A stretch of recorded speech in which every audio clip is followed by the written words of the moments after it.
Kwa niaba ya Universal Peace Federation au shirikisho la amani ulimwenguni kwa maana ya UPF, kwa ajili ya hafla hii fupi ya kuwatunukia ubalozi wa amani ndio shirikisho la amani ulimwenguni au Universal Peace Federation, shirikisho ambalo linafanya kazi pamoja na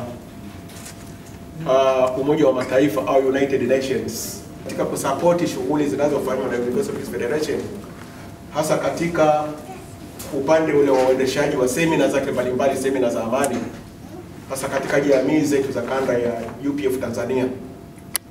Kwa hiyo ndio sababu ndugu zetu hawa wamestahili, sio kwamba wamependelewa, wamestahili kabisa kuweza kutunukiwa hati za kuwa mabalozi wa amani.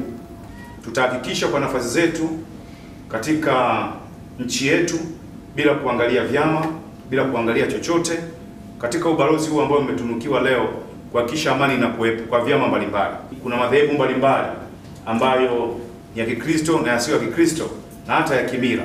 Katika haya yote tutahakikisha tunadumisha amani katika nchi yetu ya Jamhuri ya Muungano wa Tanzania, kama vile mzazi wa mbingu ambaye ni Mungu anavyotaka.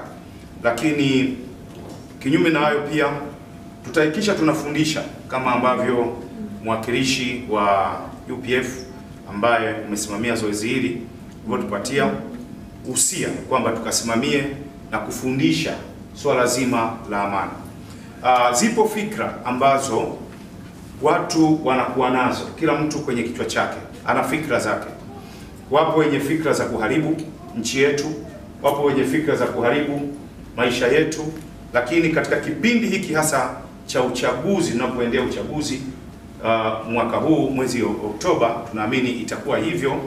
Kila mtu ana jambo la kusema, na kwa upande wa sisi watumishi wa Mungu ni vizuri tujikite kuelimisha badala ya kutengeneza viashiria vya uchochezi wa kuvunjika kwa amani. Kwa mfano, tunafahamu katika Jamhuri ya Muungano wa Tanzania, Tume Huru ya Uchaguzi kama inavyotambulika hivyo ndio yenye jukumu la kumtangaza diwani, mbunge ama rais wa nchi kwa wakati husika uchaguzi unapokuwa umefanyika.